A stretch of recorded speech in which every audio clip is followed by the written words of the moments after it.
What's up, Team Buckhouse? It is time for another resort review. This is a video series where we take a ski resort that we've been to and we give it a score from 0 to 100 based off of 10 categories. Each category getting a score from 0 to 10. So after we go through each category, we'll add it all up, get our score at the end. It's super simple. I really enjoy doing these videos with you because we have the goal to ride every resort in the United States, and you can track that by going to resortskimaps.com. That's also where we have all the resort review scores and things like that. So go check out resortskimaps.com, subscribe to the channel, and let's jump into our ski resort. And this one's in New Mexico, Red River.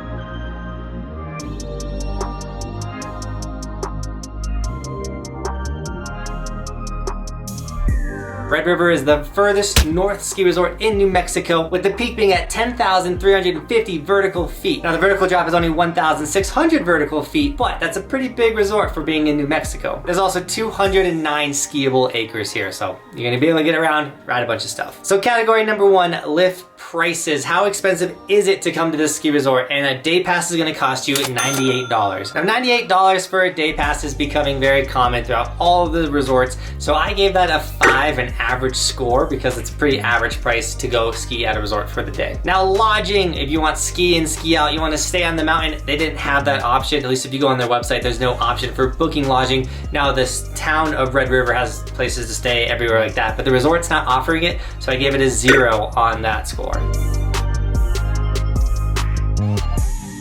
Now, ease of access, how easy is it to get to Red River in New Mexico? And it's not that easy if you don't want to do a long drive. Santa Fe is going to be your biggest city near you. So if you're going to fly into New Mexico and try to go to Red River, you're going to fly into Santa Fe, and then you have a 2-hour and 50-minute drive to get there. So unless you're near the area, you're going to be driving pretty far to get there. I think we drove 5 hours to get to Red River. So when it came to ease of access, I gave it a 3. It's possible. It's not like a hard drive. It's just a long drive. Now, before we continue, going to every resort in the United States does cost a lot of money, and a way you guys can support this dream of ours is by snagging Evolution stickers. We do have like the Roman sticker or like the black one. We have so many colors and other options. We do have a ski version as well for all the skiers out there. So if you want to snag a sticker, support the dream and help us, ride every single resort in the United States. These are linked in the description, as well as any of our other, merchandise. Now, chairlifts, we got to get up the mountain to go down the mountain, and Red River has 5 chairlifts, all that are detachable, only 1 4-seater, so they're not old, but they're not like the fanciest. You're not getting a gondola, a chalet, anything like that. You're just gonna get your generic fixed chairlift, so they'll get you up the mountain, but there's nothing incredible about them, so I gave them a 5 when it came to chairlifts, because they're all pretty average. Now runs, we're up the lift, we need to go down, and Red River has a bunch of terrain for you. We ended up just riding a lot of park that day, because that was the best option there, but they have runs all over the place. We did a couple of them. Most of their runs are blue.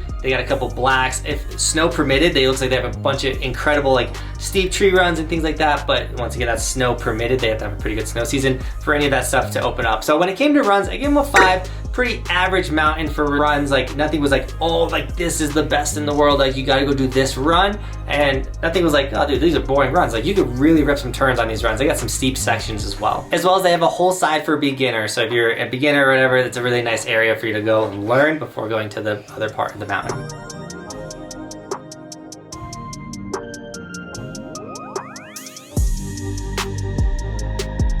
Now terrain parks, like I said, we ended up riding the parks all day, and it's because I was not expecting the parks to be that sick. Literally I came in, I was like, hey, like we're here to ride your mountain, whatever. They're like, do you want us to mention anything? They're like, our park, we have the best park in New Mexico. I was like, what, really?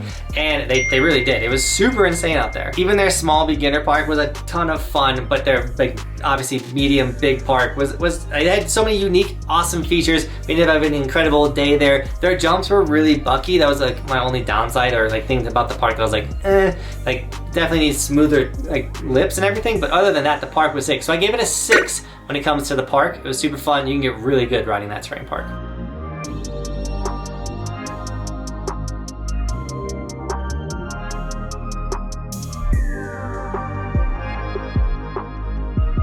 Now we're gonna get hungry on the mountain, gotta eat some food, and when it came to food, the mountain has just the very generic, like lodge style food. So I gave them a 5 when it came to the food. Once again, that town of Red River has an incredible place to eat. We ended up being at a bar there. So there's a lot of really good food in town, but on the resort, it's kind of meh. Now employees, the reason why we talk about employees and not snow conditions is because you can show up and have the best year ever because it's just a good year of snow, and then you show up one year, it's a bad year for snow, and you can't really control snow conditions or when we show up because it could be early, late, or mid-season. mid-season. Obviously mid-season is gonna be better conditions. But employees, you can have an employee make or break your trip. I had one at Keystone. You can check that video out right here. So going forward, we like to cover employees because once again, an employee could really make your trip. There could be that guy that's been working at that resort for 10 years, you know, and they know everything about it and gives you an incredible experience. So when it came to employees, we ran into a park crew guy. He kind of showed us around. He was really awesome. And overall, the vibe there was fun. No bad run-ins with employees. So we gave him a 6 when it comes to employees, thanks to that park crew guy. So dude, thank you so much for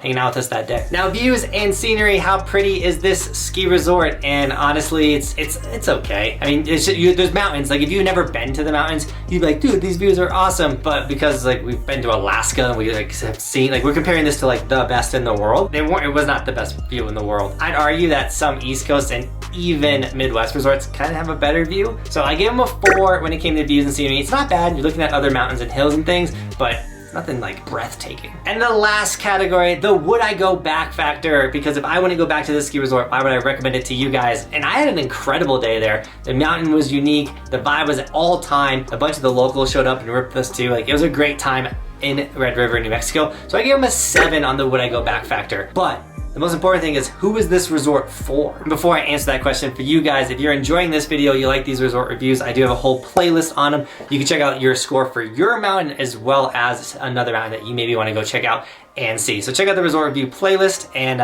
who is this mountain for? Mainly the park rider and the intermediate expert rider. I felt like this had a lot of, once again, if the snow permitted or if you're good enough, you could ride some gnarly terrain there, as well as the park was all time. So if you're into park, you like the bigger mountain, go for it. Once again, the beginner terrain, they had a section for it, but it wasn't like a ton of beginner runs out there.